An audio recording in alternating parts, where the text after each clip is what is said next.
So today's video is about mixing paint using pigments, both raw pigment and liquid pigment, and how I've been able to do that in the past and to match up some tiles that we're going to be using in our 30-year-old bathroom renovation.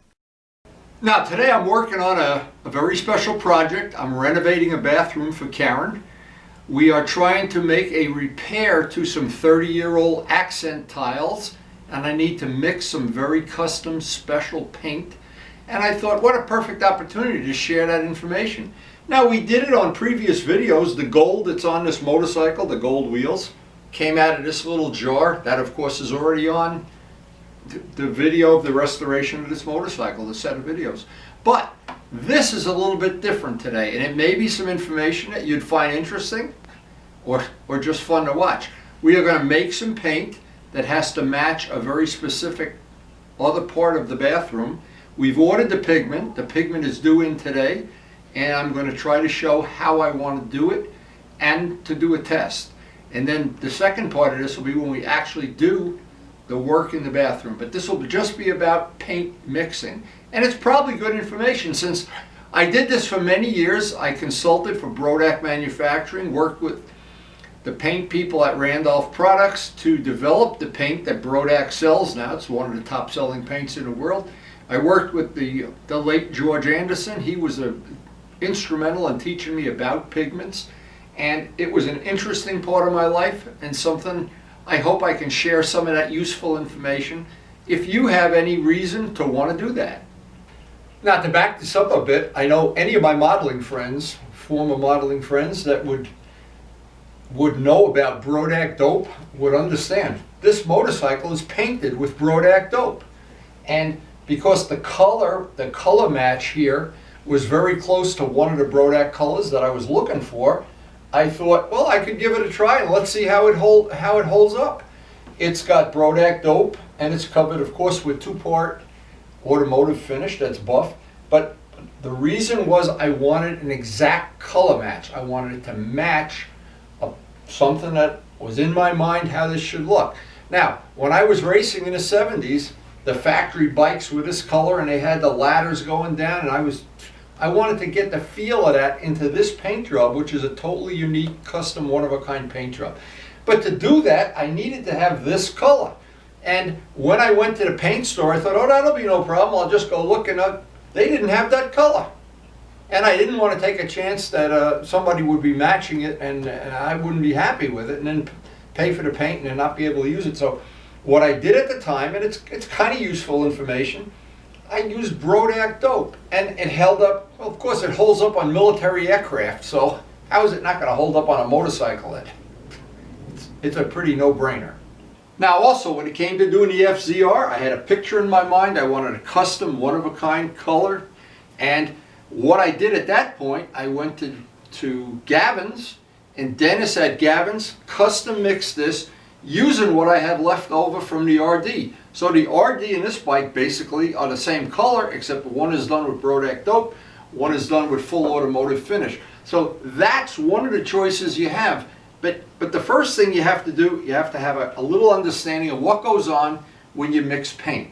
You basically have binder, which is clear, and has ingredients for UV protection and this, that, the other thing. This is basically the glue.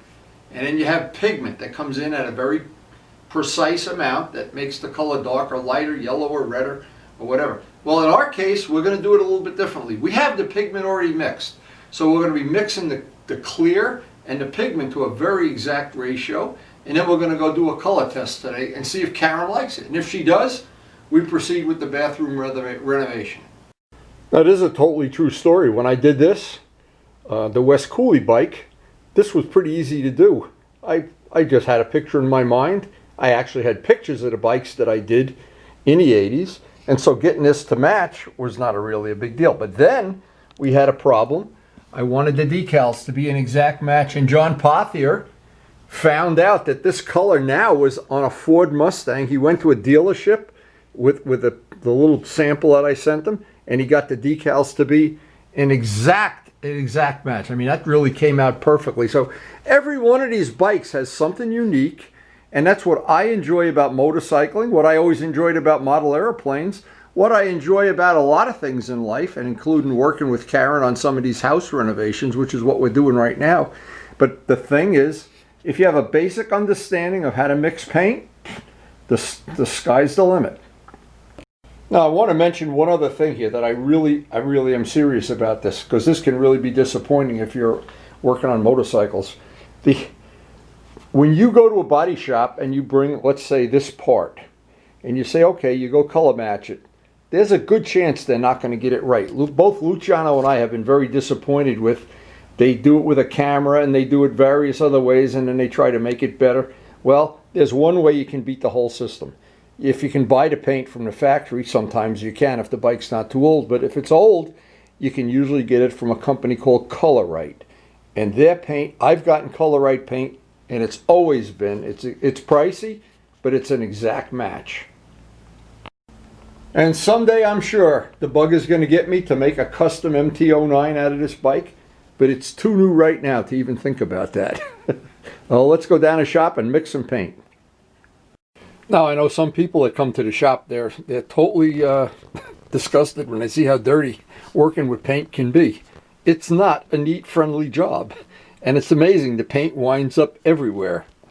Usually on your clothes, usually on your shoes. Some of it winds up on what you're painting, but what I'm always suggesting is step one, if you're going to mix paint, have a dirty area or towels or newspaper underneath it. Never think you can just mix this without making a mess. Now, actually, in my shop, I have custom mixed paint for pretty much every bike that I've ever worked on. I always save the Benelli paint, the Kawasaki triple paint, Ray's Honda, and Glenn's stripe, and blah, blah, blah, blah, blah. But what I'm saying is there's another little tip you can put in the bank. When you mix a custom color, save whatever you have left over like it's gold, because you'll never get the same color again. So to start this little discussion, this is binder. It's just clear paint. You can buy it clear, or what you can do is you can do a process called decanting. You let all the pigment sit to the bottom, and then you pour off the top. That's called decanting. But what happens is this is actually the pigment, if I can show this, that the gold wheels on that Kawasaki are. This is the paint, some of the paint that's left over. And if I were to shake this up, this is going to become gold paint again. Now, here's another useful tip, and this is from when I was mixing the gold paint that was on a Kawasaki project, is always mix a little tiny amount first. Because number one, the pigment can be expensive, the binder, and if this were a color now that I didn't like at all, I've just wasted all that money and time. But what'll happen now, this is now decanted paint. So what happens if I were to take the lid off and pour this off, I'm going to pour off clear binder. What if I shake it, and I'll shake this to show, this is going to become gold paint. And it's a matter of how long it takes to do this. Sometime you have to stir it with a stick, a screwdriver, or whatever. But what happens is now, if I were to have an accident with the Kawasaki, a scratch of, or I wanted to paint another bike, supposing I want to make the MT-09 a match to the Kawasaki, which has dawned on me already. I've already done sketches of that project. That now, I have this as my pigment. And this is, whenever you buy pigment, always buy way more than you think you need, because if you fall in love with the color, the odds are good you're going to call the company back and they'll say, we don't make that color anymore. And that's true. So I hope I've made a good example of, there's the paint that's mixed, a little amount, and here's my clear binder. And if you look at the clear binder, it's water. And that's all the pigment is now at the bottom.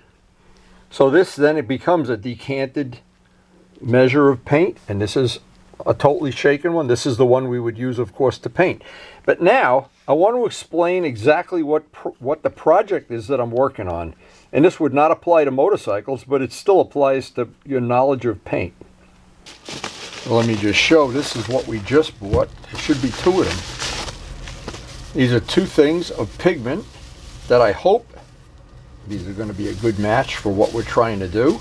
In the bathroom, we don't know until we actually, they're supposed to be a dark navy blue. And let's see if we can ever get rid of that cellophane. All right, I don't want to break these. Maybe they got them sealed. Yeah, they do have them sealed. But they come from a company. Let's put this on video. Black Diamond, Midnight Blue. I'm not sure we can get that label up there on the video. Okay, to do our first little test, this is our Midnight Blue from Black Diamond, bought from Amazon, about $10. Whoa. Now, you really don't want to breathe a lot of this in. You don't want to dump this on the floor, and you certainly don't want to blow your nose or anything when this is here. But I'll just take a spoon, take a little bit of pigment. It doesn't have to be any specific amount, because I'm just mixing a test batch. And right away I want to find this. I want to get the lid back on here because I don't want this. If this were to fall on the floor, I have a mess on my hands. You get rid of that, you get rid of the lid. And now I want to see what you're going to see. Let me take the camera. This is the process called homogenization, where you want to make, and there's a lot of ways to do this. You can stir this with a stick, with a paintbrush, with anything, but you want this to homogenize. You want it to become one unit, and then you have to do a little test, and I'll show how this does in real life, but I'm just going to do this up close with a typical paintbrush. I'm just going to move this around. You don't want any chunks, especially if you're going to spray it. Now, I'm not going to spray it. I'm going to be using a brush on this project, because what I'm doing, I'm replacing we have some gold accent tiles that are 30 years old. They're in the shower. We have a blue stripe that goes around the whole room. It's actually gold now. It's going to be blue. One way or the other, it's going to be blue. Because this is, and we don't know if Karen's going to approve this color or not. That's why I'm doing the test. This is not close. I'm not sure this is the color she's going to want, but if it isn't, we'll order some more pigment in the future. But this will give me an idea of how close we are, because we have other blue accents in the bathroom, of course. Okay, so I'm just looking at this, and I'm thinking, I got to find something now to do a test on. A light bulb is a good thing to test on, because tile is not porous, and this would give me an idea of how that's going to look on a tile that's prepared properly. Now, if we were going to airbrush or spray this, of course, we'd use a sprayer or an airbrush. But in this case, I'm not going to be able to do that when I do this tile thing.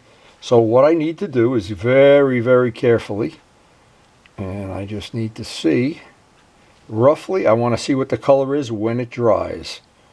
Now, I can see this is already a little bit thin. I'm going to have to add a little pigment to it, but that's okay. And we'll look at this. I'll actually let it dry, give it 2 coats, and see what this color is going to look like. Because we're going to be going over tile that's got a little bit of a sanding etch, cleaned with acetone and backmasked. Now, I already thought maybe there was a way I could airbrush it, but I gave up on that because it will just make a mess in the whole house. I'll have that. We're in the middle of the winter here, and it's going to be circulating through the whole house. Now, I'm not sure this is the color. Karen's looking for a navy blue. This is midnight blue. It looks a little bit different than what she wants. But if this is not an appropriate color, what we'll wind up doing is buying some more pigment and mixing it until she's happy. I'm going to give this 2 coats, no sense just letting it dry here. Now, here's what typically happens when you do a test. When you put the second coat on, it changes the color. Now, this is more of a blue color now, and I'm sure the third one will be even different.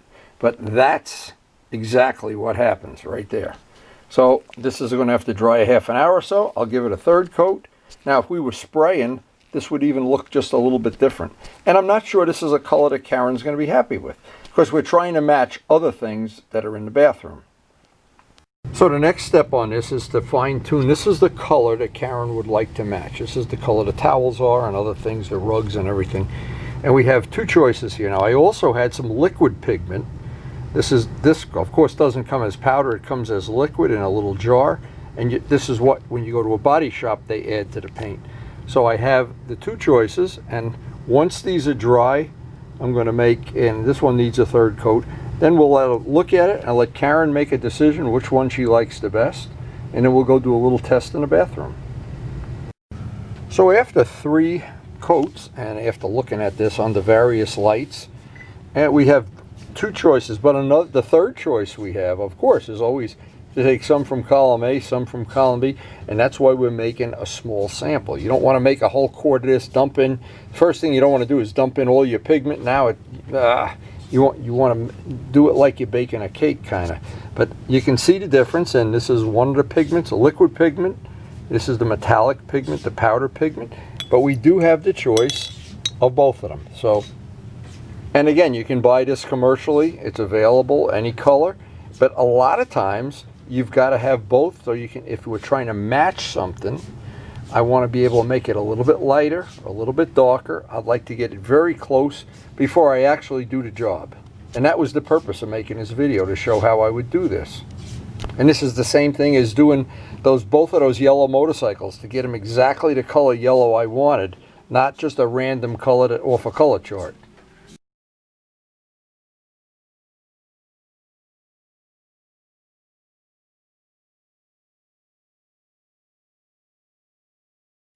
So Karen made a final decision here. We're ready to do a little test upstairs in the bathroom, and I'll show what we're trying to do with this.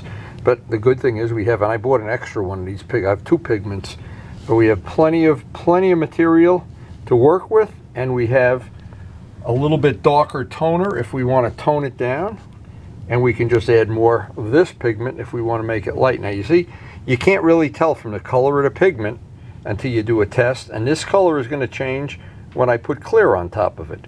So you really, you got to do all these little experiments, and I always use, when light bulbs burn out, I put them in a jar and just use the light bulbs that burn out. It's a good way to do a test. So I just thought I'd end this video showing exactly what the problem we have. These are the gold accent tiles. And of course, 30 years ago when I made this bathroom, and this used to be a kitchen, we converted it into a bathroom. It actually used to be a 2-family house. But this is what's happened over the years, is the wear and tear. And of course, the problem is that we live in a house. And so what Karen decided, I actually tried to match the gold. It didn't match at all. Hopeless. It looked too dark. It didn't really even look gold. But I think her idea of making this stripe blue, when I actually get time to do the real job, I'm going to prepare this, back mask it, clean it with acetone, etch it with some maybe 400 sandpaper, because tile is a very difficult thing to get this to stick. And this stripe, by the way, goes around the whole bathroom. That's the problem, and it goes through the shower and out the other end of the shower. So the part that's in the shower, I'm going to try to mix some clear West resin with pigment, and see how that works, and maybe put a coat of clear resin on top of it. Again, that'll all be on a future video. So we have the countertop, of course, in here, and I wanted that to match the countertop and match the towels. And I don't know, that's just a little color sample we did. And as time goes by, Karen's going to look at it for a couple of days before she makes a decision. But to get everything matching the blue and get rid of all this gold that has deteriorated 30 years. Now, and the good thing about this is anytime I want, I can just touch it up. Again, that'll all be on a future video. So we did our light bulb test. We did a little preliminary test of how this is going to play out. And again, this is going to be an all-day job to back mask this whole thing. This was just a test to see if we've got the color close to what the countertop is. And again, everything has to match here within reason. I think we got it. So I hope that gave you a couple ideas of how I've been able to match paints, come up with custom colors and different things. Both liquid pigments and powder pigments, they're available right from Amazon, actually, and they're not really expensive. And it's something you can do. You can really be creative with it. Anyway, before I end the video, I want to thank all the healthcare workers. Without you guys doing all this stuff, whoa, man, we'd all be in deep water without a submarine, that's for sure. And I enjoy editing the videos. I enjoy sharing these little episodes of my life, and hope you enjoy watching them and share them with your friends. And of course, the biggest thing, I always say, thanks so much for watching. Now we do try to post some video every day or so, including the rides we go on, the shop projects, the renovations of motorcycles, restorations, renovations of bathrooms, God knows what else, cooking, how to make borscht, Karen's birthday party, whatever. We're just sharing little parts of our life with you. I hope you enjoy it, and there's always something to learn. Everybody I've ever met has something they can teach me, and I enjoy sharing it. And thank you to all the people on YouTube that share these things. And again, I hope you enjoyed watching. And thanks so much for watching.